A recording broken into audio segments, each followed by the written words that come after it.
I'm Steven Slate. I'm co-author of The Freedom Model for Addictions. There's the book right here. This is a program, this is 30 years worth of development.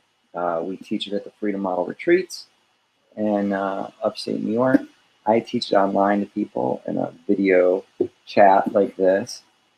And it's not a treatment program. It's a radically different approach to substance use problems. So it's so radically different that we decided to go online from time to time and let people ask us questions. People send us questions, and I have a list of them here. If any more come in, if you have any to ask, put them in the comments.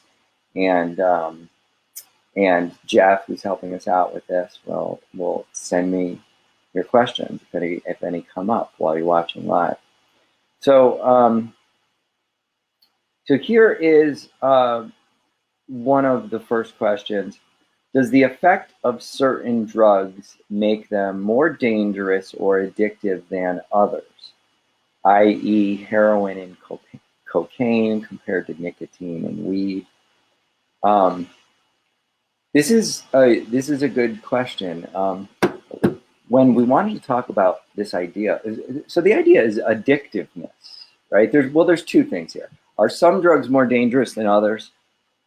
Well, yeah, right? If you're taking fentanyl, it's so strong that a little bitty problem in dosage could kill you, right? If you take too much weed, you probably just get into a state that you don't like and you'll have to wait it out. Alcohol does more long-term damage to your body than heroin, which does almost no damage to your body whatsoever unless you overdose on it, right? But there's this cumulative long-term damage with alcohol that builds up, much like cigarettes, right? So yes, drugs have different danger profiles when it comes to their health effects. But the bigger question really is that people are usually thinking of, is this drug more addictive than that drug there, right? And when we wrote the book, we aimed right at opioids, and our longest chapter, it's in the appendix, it's like over 20 pages about the question of addictiveness, and specifically we use opioids as our example. And I've even come into more information about that since we wrote that. And one of the pieces of information that I found is that the number of so there's over 90 million people. And like in 2015, one of the numbers we have the clearest statistics for, there were 97.5 million people that took prescription opioids, Percocets, OxyContin, any form of hydrocodone or oxycodone, fentanyl, methadone, all these different things, right? There were 97.5 million Americans that took those drugs. Can you hear? I see it. Hold on a second. I see a chat coming in on the side. Are you saying that you can't hear me?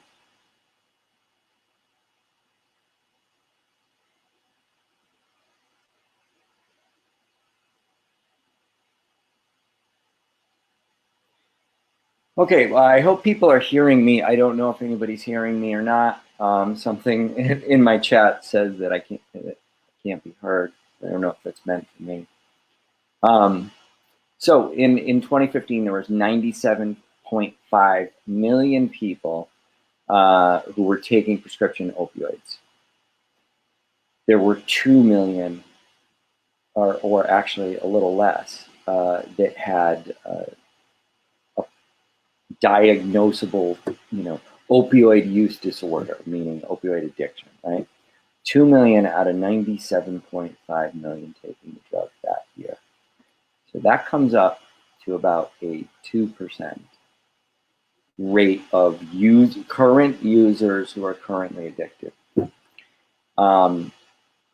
With heroin that year, I forget the exact numbers, but there was close to 900,000 people who used heroin in the year, and somewhere around 600,000 or 700, I don't know, whatever it was. It turns out that there was 600,000 or 700,000 people that were addicted to heroin in that year, out of like 900,000 users, right? So that percentage is super high. It was actually, it was almost 70% of the people who used heroin in that year were addicted. Now we hear all the time that the prescription painkillers are exactly like heroin, and it's true in most ways, right? So if it's the pharmacology of the drug hooks people and makes them addicted, then we finally see Michelle. I not know what's going on. I know. At one point I thought nobody could hear me. Yeah. So the rate of users who are currently addicted to heroin is 34 times higher than the rate of prescription opioid users, right? So if it's all about the drug and about with the pharmacology of that drug, then there should not be this massive difference, right?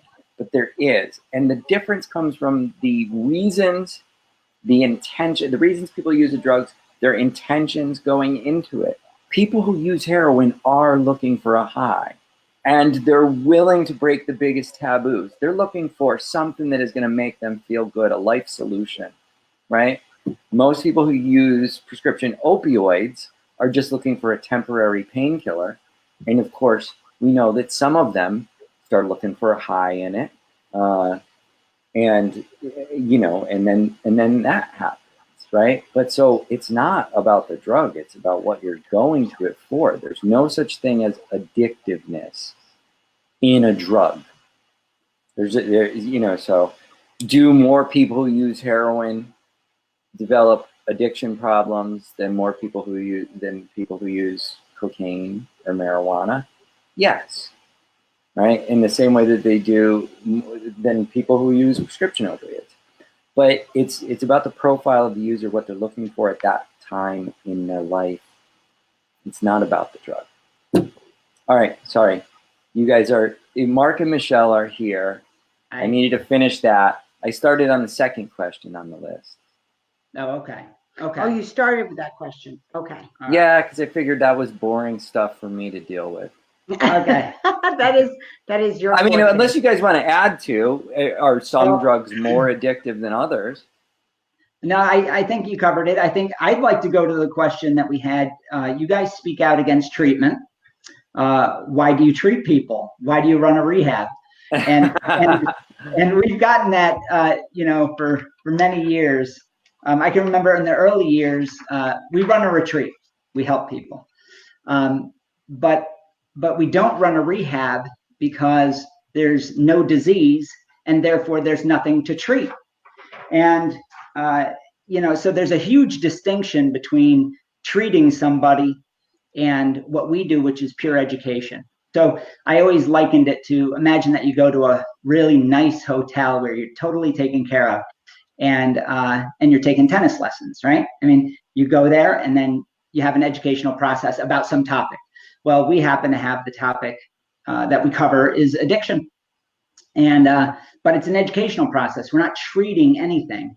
To be honest, we're totally opposed to the idea of treating addiction. Obviously, we're not talking about detox here. We don't do detox. We have no medical protocols at our retreat. And that's because withdrawal is its own separate medical condition. So, right? In the same way that when we say we're against addiction treatment, it doesn't mean we're against treatment for hepatitis C or cirrhosis or any such thing, right? Exactly. Or lung cancer. Right. Get treatment for all those things, but those things aren't addiction. Right, not the way people talk about it. What we're talking about is we're educating people on why they have a preference for heavy habitual use, and which is what addiction is. Heavy habitual use based in choices, repetitious choices. It's a preference, and that's a huge difference compared to this idea that you are diagnosed with a disorder and are enslaved to a drug. There's no evidence that anybody's enslaved to anything. So we looked at all of that 30 years ago and came to the conclusion that treatment wasn't effective. The rates of helping people through treatment, meaning disease-based treatment, right? This idea that you have a diagnosis and that you really lose control and you need an outside agent, meaning treatment, counselors, therapy, to change you or protect you from yourself or the drug. That whole idea has been ineffective. We've been doing it for 85 years in this country, and addiction rates have remained absolutely stable. Addiction rates have increased, or not addiction rates, overdose rates have increased. So we have a stable population. We spend $36 billion a year on treatment for that population. And there's been no change in the numbers of people, percentage-wise, of people that have the problem. So if we were in a hospital and we were actually treating a disease and we spent $36 billion and there was annually, and there was no change whatsoever and more people were dying, would we still do it? That's totally insane. So just from a strictly numbers point of view, we would never treat anybody. Now, I want to make the distinction again because I want to be clear to the public here. Detoxification is a toxic physical condition. That's what doctors are for. That's what detoxes are for. And in some cases, it's absolutely necessary that the person gets that care. We don't provide that. We never have. I let the doctors do what they do best. We don't try to be all things to all people. We're here just to show the distinction between what treatment does and what reality is. And once you understand reality, and that is that you can move past this relatively easily, believe it or not, once you understand the facts, then you can move on, you know. So that's what we show. I want to jump in. Oh, go ahead. Well, we got a question during this. Can I just jump in then on what Mark said? Yep. I want to say this is not semantics. Some people come to us where it's like, oh, well, it's just sort of, this is a problem of terminology and semantics. Right. You're really treating people. No, we're really not. Because when people go for treatment, they're under the impression that they are a patient and someone is going to do something that stops them from using. And what we're saying is, you're choosing the whole way. You've never been out of control.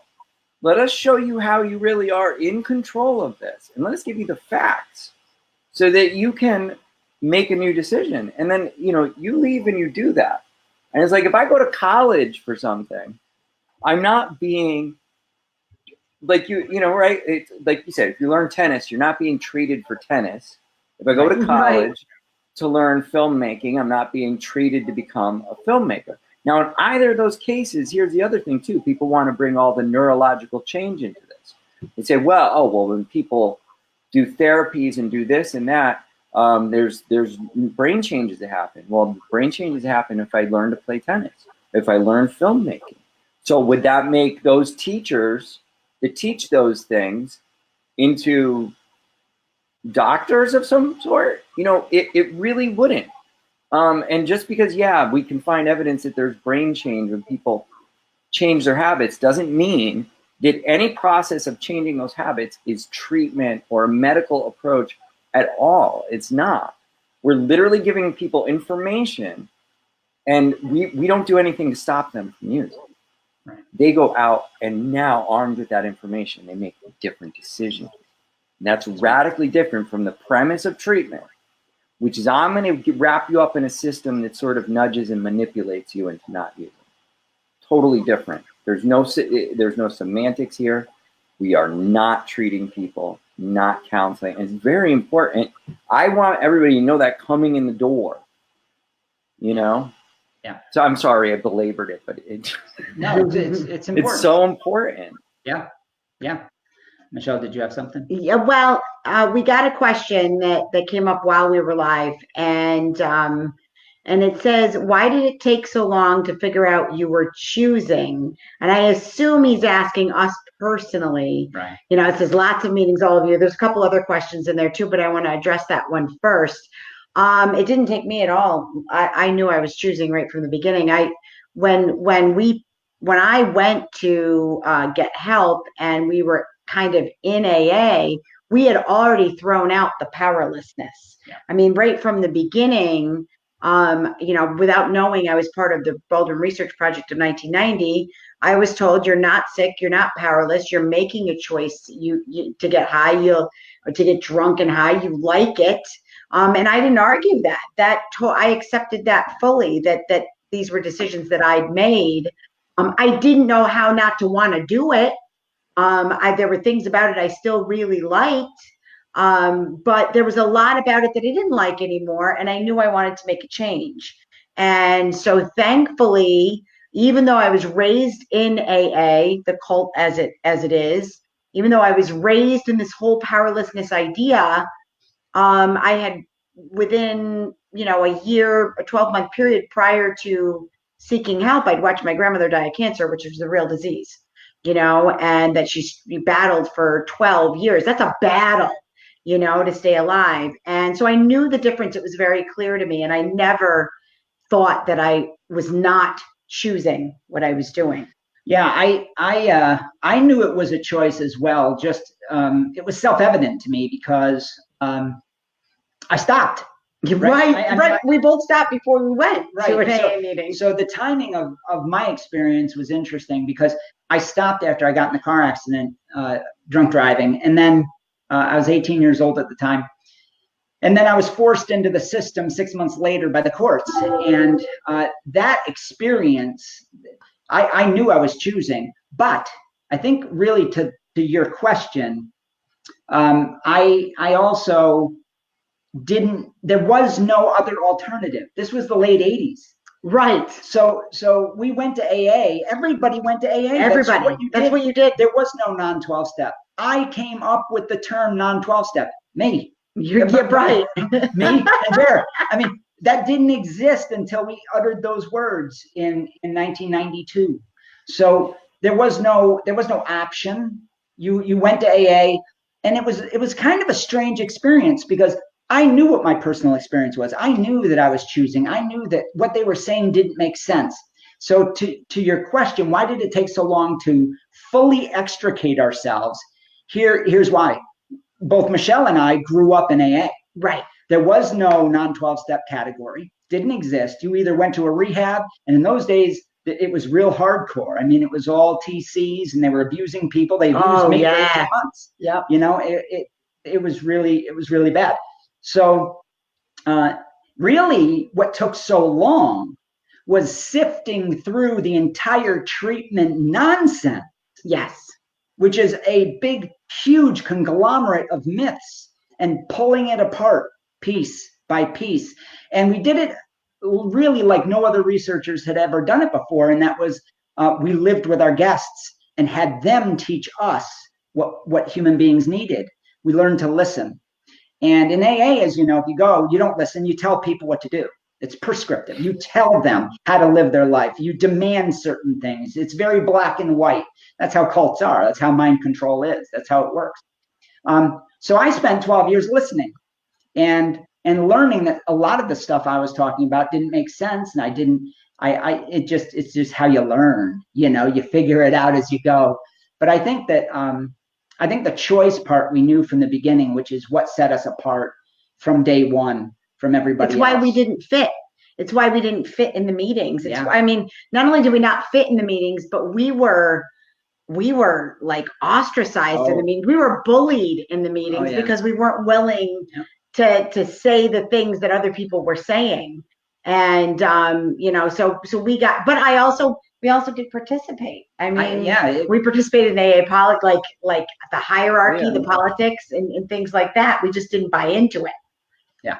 And you guys got challenged to a fight because you you said you were recovered.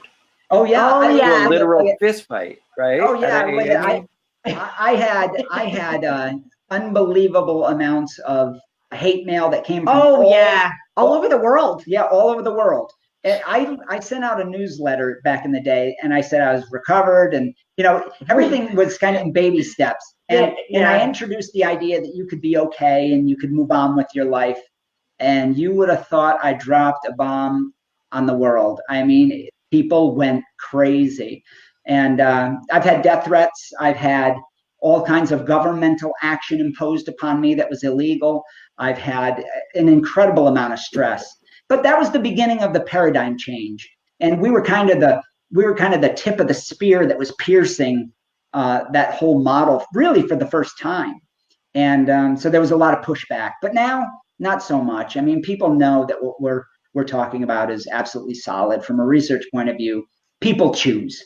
So this whole idea that you're driven to use is absolute bunk. It's just not true, unless you believe it to be true. And that's why we need the freedom model. That's why, because people have a belief that they are absolutely hopeless. And I can remember when I felt that way drinking. I do too. And it's a terrible place to be. You couple the drinking and the drugging aspect, and then couple that with being taught that you're powerless as well, and reinforcing it and doomed. And that's a terrible, terrible place to be. What it does, it just ties you to recovery forever. It's a model that's designed and heavy use. It ties you to both. Yeah.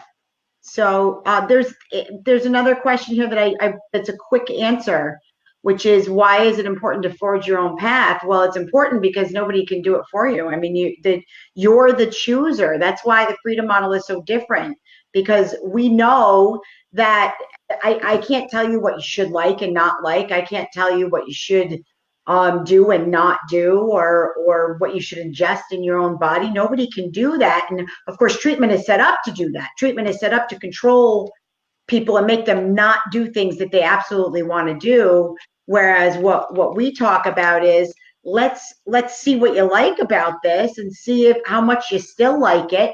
And when I look at it, now the truth of the matter is, and I actually said this to Mark today at lunch, I didn't realize how exactly I had changed until I read the Freedom Model. Right, the manuscript. Until we read the initial manuscript. And I said, oh my gosh, this is, because, I mean, I guess I kind of knew, but it was never on paper. It was never like, I never could articulate it clearly. And now I can. It's that I, just like anything else, I don't still like to ride my bicycle, down into town and get ice cream. I did that when I was 10. I don't still like to do that. So what do you do to stay in recovery from that? What's that? Bike riding. Good question. From riding my bicycle down to get ice cream. Yeah. I drive a car. She moved on to a better mode of transportation.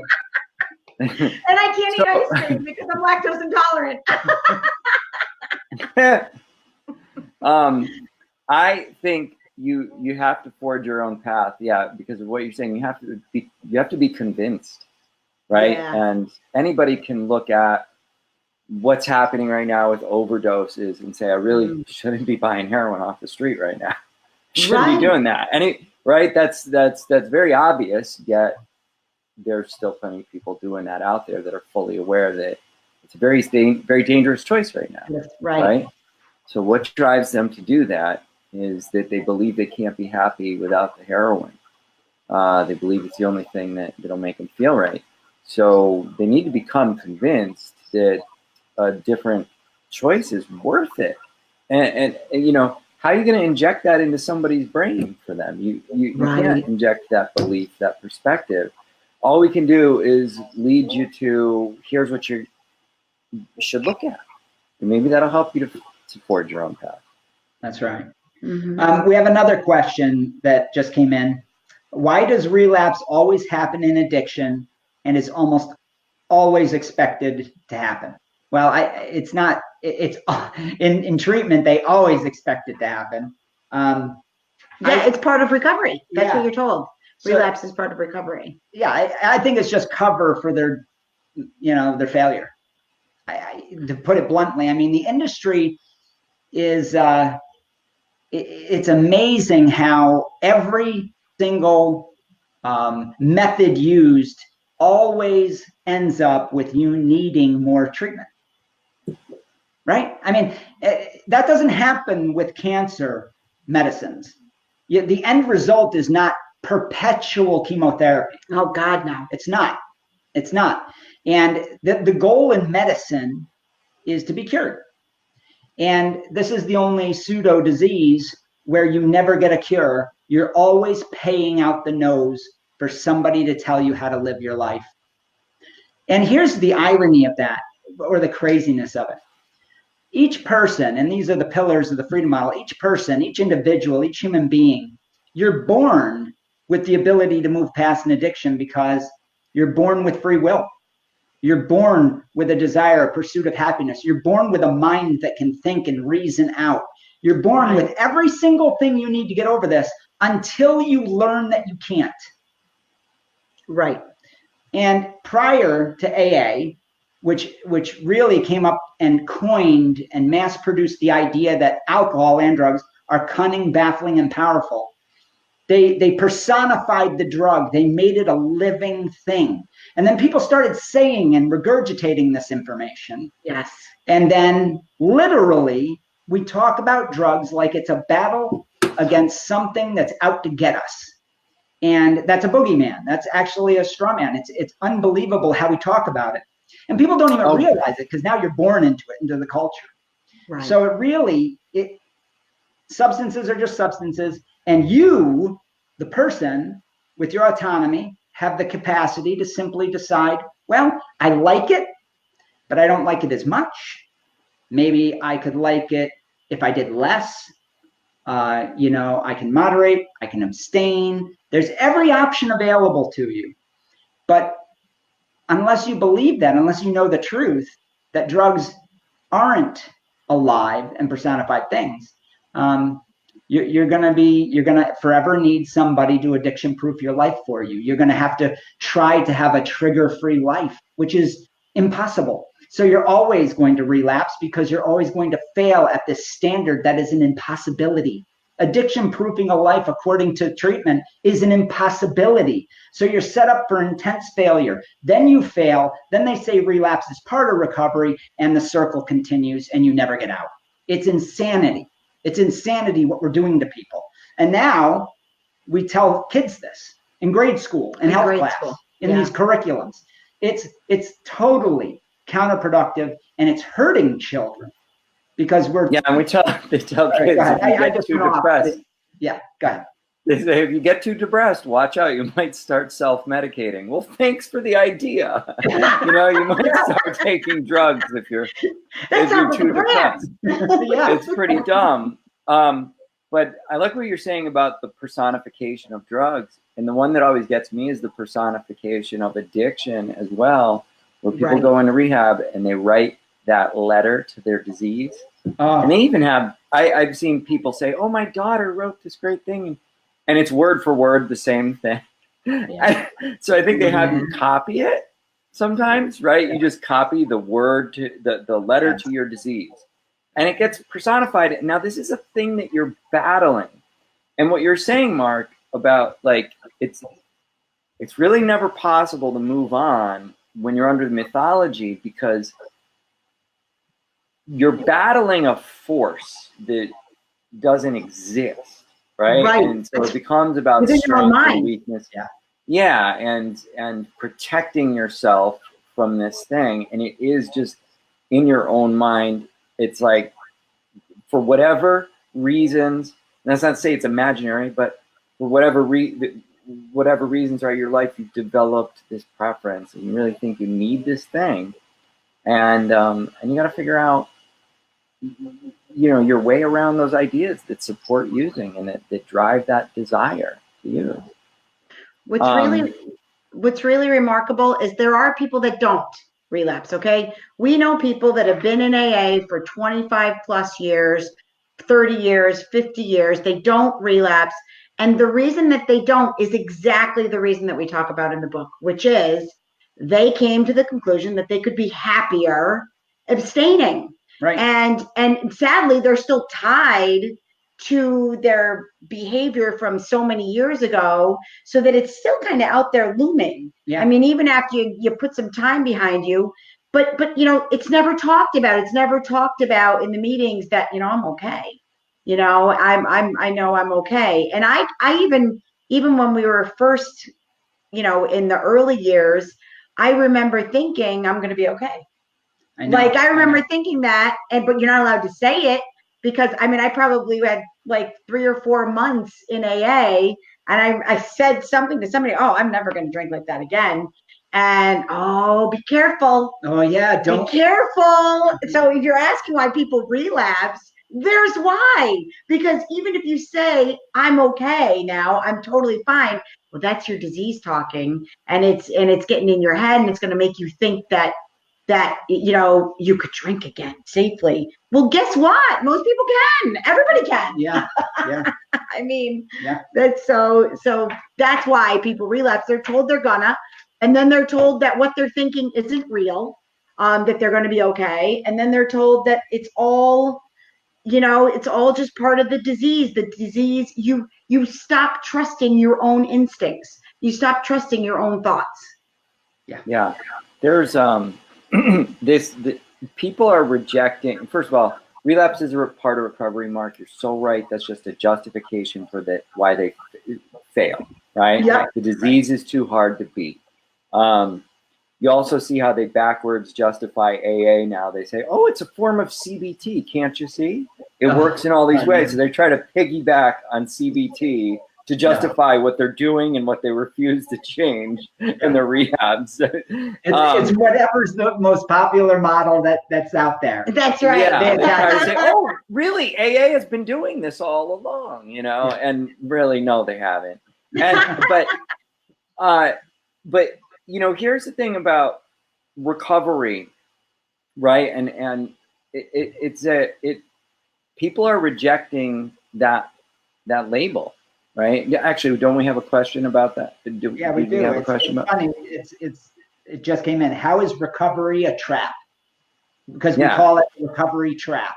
The recovery trap, and it's what Michelle was just saying. You're constantly thinking of yourself as being in this limbo state. I could relapse at any moment. Their camera went out.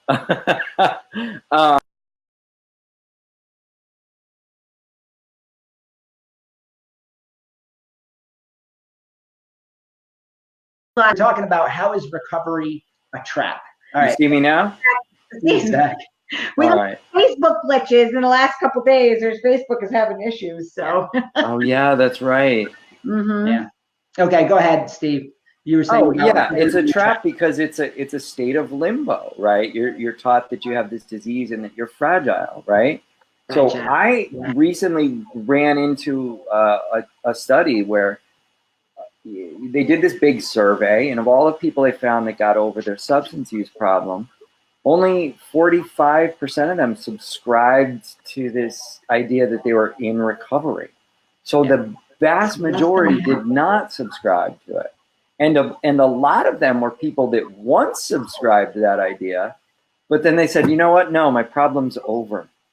Right. The biggest response was that for reason why they stopped calling themselves as in recovery was that they really thought that the problem was resolved, over, and done with.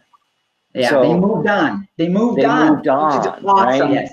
So that's the danger, is that it just keeps you in this identity of the addict. Right. It tethers you to the past. It tethers you to a past that has failed you and has brought you tremendous misery, but it keeps you identified somehow to that. You're never quite free. And I call it purgatory. You're between, when you used to be a drunk or a drug addict, right? That's how you thought of yourself. And then you want to move on. And in my experience, I actually did move on. And then the courts kind of caught me 6 months later, put me in treatment for 1.5 years, and spit me out into the recovery-centered world. And now I was a person in recovery, right? But the thing that saved me was that initial time period where I knew that I could be okay. and that I had moved on. And I never forgot that. So I was able to free myself. It just took a little time. So Rick made a great point. He's kind of chatting with us on here. He says, "You've always said there's no consequence-free substance use. It doesn't matter who you are. You don't have to be an alcoholic, whatever that is," which is true. I mean, at using just about any behavior we do, has certain consequences to it and risks involved. And I mean, getting behind the wheel of a car is a pretty risky activity. Yeah. And so it doesn't. There's not this class of people that it's riskier for them to use a substance than it is for other people. Let me jump in on that. Well, maybe if you have a heart condition, don't go using cocaine. I think what we're saying is, the classic thing you hear all the time is at-risk youth, right? At risk because they come from broken families, they come from poverty.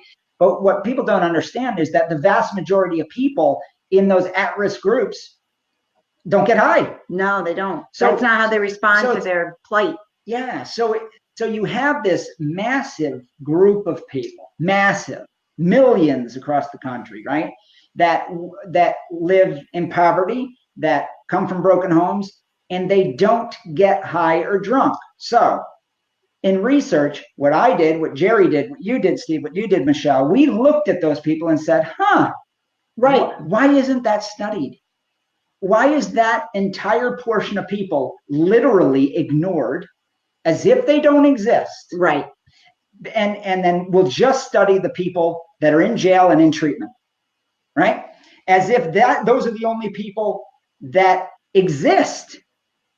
And in research, you can't throw out the other half or the majority. You can, but then it becomes obvious that you have an agenda. And the agenda is, the narrative is, my God, if you have trauma, if you have stress, if you have poverty, if you have come from a broken home, you are susceptible to the personified power of drugs. Because they're so wonderful. That's right. They're going to provide such relief for your dismal life, your challenged life. Well, I can tell you, I came from a pretty rough place. And I drank and drugged, but I didn't drink and drug because I came from the rough place. I drank and drugged because it was part of the culture around me, and we had a damn good time. And then eventually I stopped. I mean, it wasn't until it was framed in this way of addiction and that I was running from something, and the counselors reframed it in my head that I was this person, broken person that was traumatized and could not stop myself. And that I had better figure out how to deal with my trauma. I had better figure out how to deal with all these things. Now, here's the deal. When I first got straightened out, my life was in a hole. I was literally drinking myself to death. I get in a car accident. The day after was probably one of the worst days of my life because my father was like, "You got to hit the road, kid. You're no longer a part of this family. You got to go." So I'm out in the street. I got no friends. I got nothing, but I was sober. And I was happier than I had been. But the conditions of my life, according to the narrative, should have made me forced to drink and drug because my life was in the can. Right. You were homeless. This is you brought up such a great thing, right? Because it's like a rock bottom point is supposed to make people quit, but that's also the sort of conditions that make people want to use. Right? It doesn't make any sense. Right. You can't have it both ways. Right. Yeah.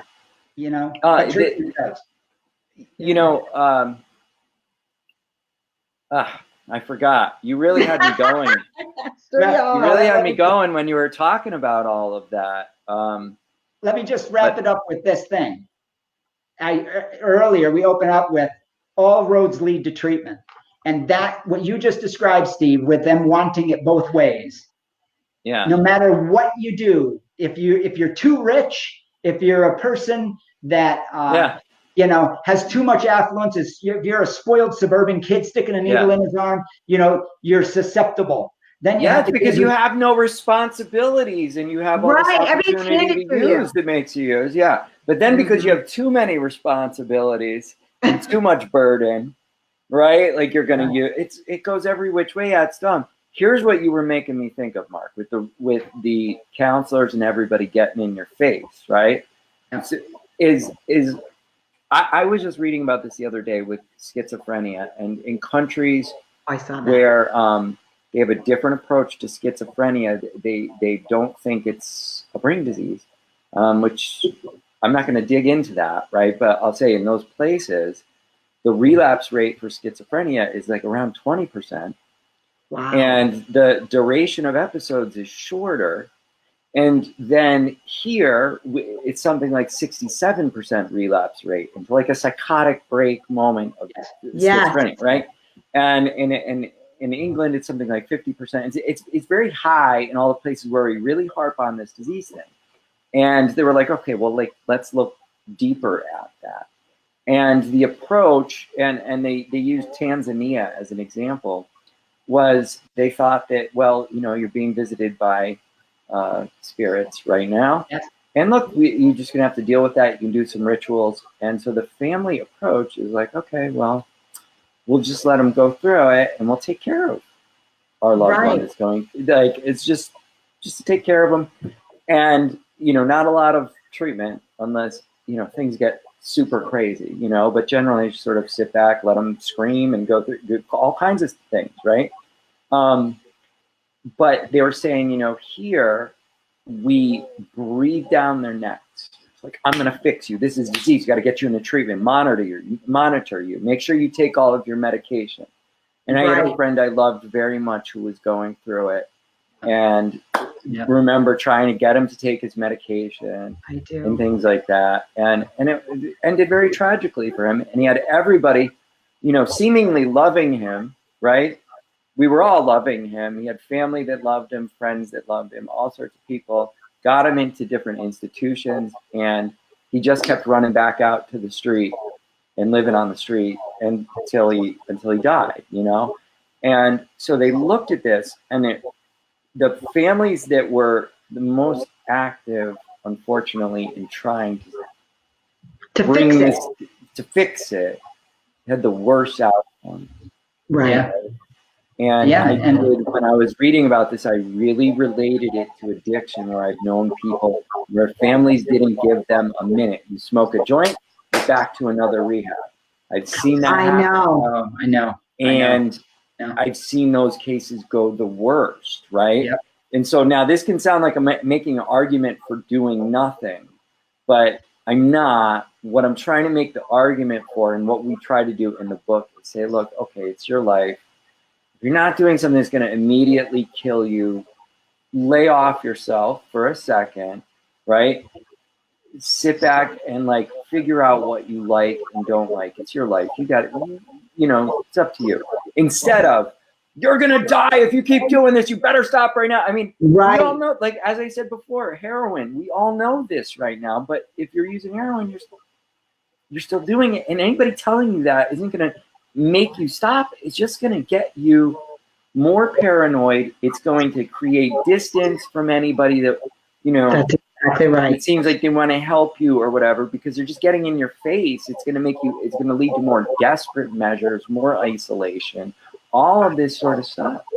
And so we're taking a soft approach, but there's reason for it. You know, some people, I've been accused over the years of people saying, well, you don't take addiction seriously enough. Why? Because I won't yell at you that you should stop? Right. You know? Because you're not hysterical enough. Because we're not hysterical. I'm not hysterical. So we bring down the hysterics. And we have the facts to know that most people will get over it without going to a million meetings and treatments and everything. Well, and we also I'm ranting. Yeah, we also know that the majority of people that use illicit substances don't use them in such a way that creates problems in their life. Now, granted, buying anything on the black market is dangerous, obviously. I mean, very dangerous. But most people that do it aren't daily users. They are moderate, occasional users. I mean, that's what the data shows. So this idea that the minute you see, you learn that your kid is smoking some pot, or you see, you know, oh, so he took somebody's Adderall or whatever, you know, the idea that all of these kids, the zero tolerance policies that we're seeing in schools and stuff, that all these kids need to get to counseling and get to rehab right away is the worst thing ever. It literally is creating addicts. It is. Yeah. All right, I have one last question here because our hour is almost up.